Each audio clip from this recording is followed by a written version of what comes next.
Hi, my name is Kate, and I'm here to advocate for mindfulness in schools. And I'm going to explain how you can integrate mindfulness into professional development with technology. What is mindfulness, and how does it differ from other meditation practices? The father of mindfulness, John Kabat-Zinn, defines mindfulness as a means of paying attention in a particular way, on purpose, in the present moment, and non-judgmentally. Another leader in the mindfulness practice is Thich Nhat Hanh, who defines mindfulness as what is happening in our bodies, our emotions, our mind, and in the world. Through mindfulness, we avoid harming others and ourselves. Daniel Siegel defines mindfulness in its most general sense. It's about waking up from a life on automatic and being sensitive to novelty in our everyday experiences. With mindful awareness, the flow of energy and information that is our mind enters our conscious attention, and we can both appreciate its contents and come to regulate its flow in a new way. Mindful awareness, as we will see, actually involves more than just simply being aware. It involves being aware of aspects of the mind itself. Instead of being on automatic and mindless, mindfulness helps us awaken, and by reflecting on the mind, we're able to make choices, and thus change becomes possible. I think that why we need mindfulness in education, for me, is best summed up by this quote. The highest function of education is to bring about an integrated individual who's capable of dealing with life as a whole. I love that. That, to me, makes a lot of sense. But before you can deal with life as a whole, I think you have to deal with yourself as a whole. Among other things, we're made up of mind, body, and heart. Negotiating our way through this human journey requires us to employ all of these components in relationship to one another. A study done by Fisher in 2006 found that students are experiencing stress at unprecedented levels, which leads to anger, anxiety, depression, and externalizing behavior. Through mindfulness practices, adaptive self-regulation strategies are learned, which lead to physical and mental well-being and more positive socioeconomic outcomes in adulthood. The Canadian Journal of Counseling and Psychotherapy published a study by Rempel that showed mindfulness can improve self-confidence, self-esteem, create stronger peer socialization skills, more sustained, focused attention, and optimism. And a study by Henley found that constant engagement in mindfulness for 6 months or more sustained benefits like lower depressive symptoms and stress.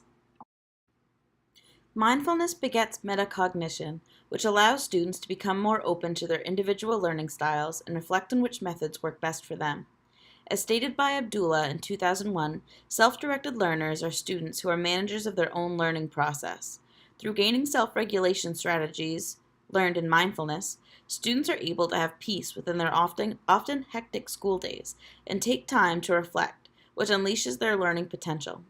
Being able to metacognitively reflect on their learning affects a student's motivation.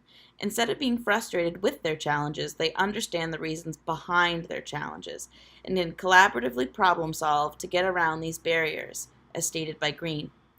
By empowering learners, students can engage in their classroom communities more authentically.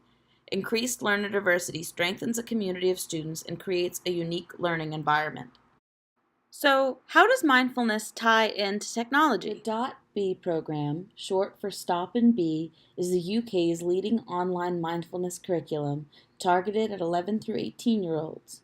The program includes 10 lessons, starting with Lesson 1, Paying Attention, which introduces students to this thing we call attention, which, like a puppy, needs to be trained. Your mind is a bit like a puppy.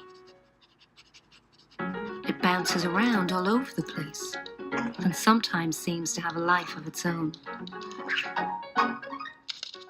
Lesson 2 is Taming the Animal Mind, which explores different mind states and teaches that anchoring attention in the body alongside the cultivation of curiosity and kindness can be calming and nourishing. Lesson 3, Recognizing Worry, explains the tricks our minds play that lead to stress and anxiety and gives us techniques to deal with them. Lesson 4, Being Here and Now, comes to the heart of mindfulness and teaches us how to respond rather than react to whatever happens in our lives. Lesson 5, Moving mindfully shows us that mindfulness is not just something we do sitting or lying down. It also looks at high performance and in sport. Lesson 6, Stepping Back, offers us a new way of relating to our thoughts. We don't have to let them carry us away to places we'd rather not be. Lesson 7, Befriending the Difficult, deals with the greatest challenge of all, dealing with difficult emotions. Lesson 8, Taking in the Good, focuses on gratitude in the heartfulness of taking in and savoring what is good in life. Lesson 9, Pulling it all together, consolidates the key techniques from Stop and Be and inspires students to use what they have learned in the future. Mindfulness in Schools project is the UK's leading provider of mindfulness classroom curricula. MISP was established in 2009 and has since offered high-quality face-to-face training to thousands of teachers. Our highly acclaimed curricula include .B for secondary schools, Pause B for primary schools, and .B Foundations. Our aim is to bring mindfulness to young people and to those who care for them. We hope that every child and teacher in the UK has the opportunity to learn about mindfulness at school in order to help them manage difficulties and flourish. In 2016, MISP achieved charitable status.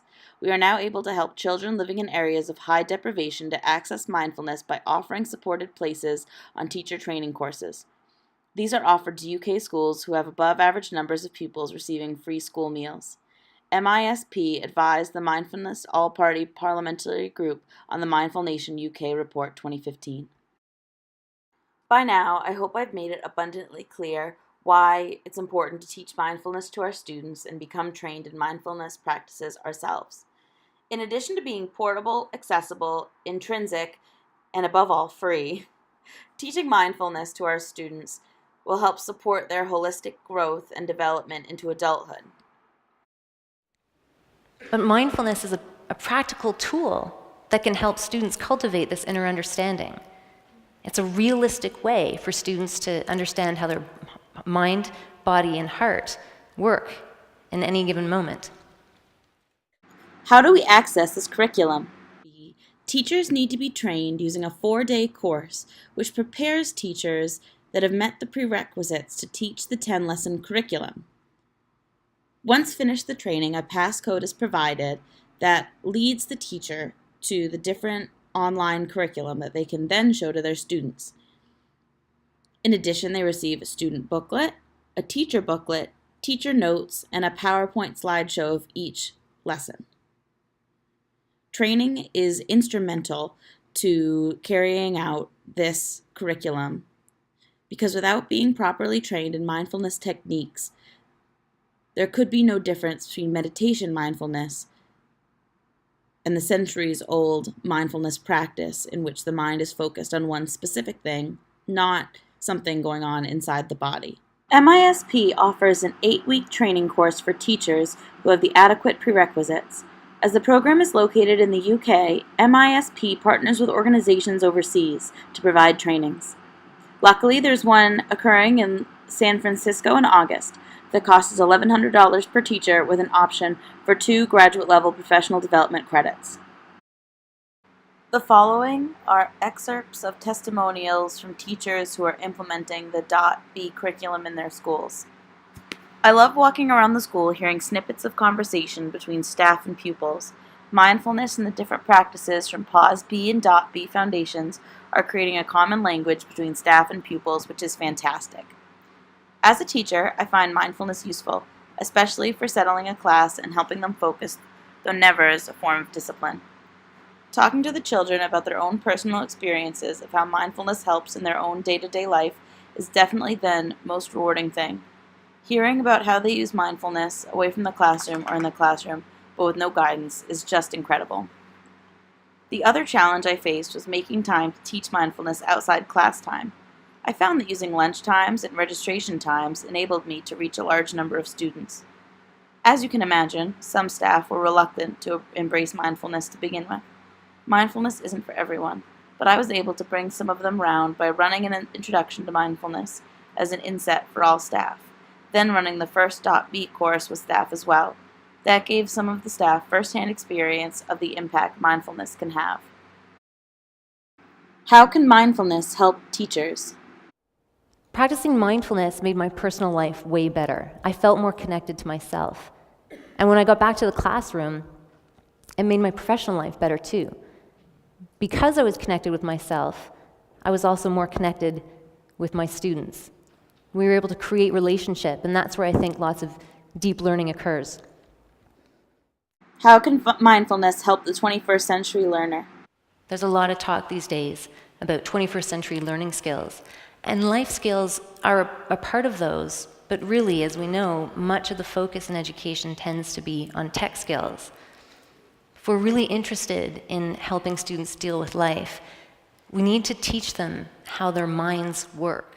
Can we assess their understanding? After students and teachers have engaged in mindfulness practices, student skills as media creators can be called upon. They can create their own mindfulness meditation videos to share and critique with each other. The creation of their own mindfulness practices through video or in group work employs all the levels of Bloom's taxonomy, from remembering what mindfulness is, to understanding the benefits, applying their knowledge, analyzing the research, evaluating each other's presentations, and finally, creating their own. Here we see the American School Counselor Association's professional standards. Using mindfulness targets several mindset standards, like belief in the development of the whole self and positive attitude towards work and learning. Utilizing mindfulness increases self-perceptions and self-esteem, which affects academics, emotional well-being, peer relationships, and home life. When looking to the behavior standards, using mindfulness with students again hits several targets, from learning strategies like demonstrating creativity and participating in enrichment activities, to self-management skills like self-control, ability to overcome barriers, and demonstrating effective coping skills. And finally, social skills like demonstrating empathy, social maturity, and using listening skills. Using the .B curriculum not only is grounded in the school counselor's professional standards, but provides developmentally appropriate, scaffolded material to our students. Another helpful tool to help teach mindfulness in classes is the Mindful Kids card deck. The cards are separated into 5 different categories. There's Start Your Day to help you stay grounded, feel strong, focused, and confident as the students begin each day. Find Calm, learn how to handle tricky or challenging emotions. Focus, for strengthening the mind, waking up the brain, building concentration, and sharpening sensory awareness. Open Your Heart, to help accept life with kindness, feel a sense of self-acceptance and connection to the world. And Rest and Relax, to unwind your tangles, reflect, relax, and ease your busy mind. I've used these cards in sessions with kids. I really like the representation. There's students with different skin colors, clear, different religious identifications. The cards are user-friendly. Students can be really interested in doing the activities with you. The vocabulary is developmentally appropriate for elementary and middle school levels. And I am going to show one of the activities. I'd like to invite you to take a restful position in your chair. You're invited to pass if you don't want to participate. Close your eyes and come into a relationship with your breath. Feel the inhale, feel the exhale. Flow through a few rounds of breath. This activity is called Reflection Pond, and it's a Start Your Day activity. Sit mindfully with your spine straight and your body relaxed. Close your eyes and take 3 soft, slow, mindful breaths.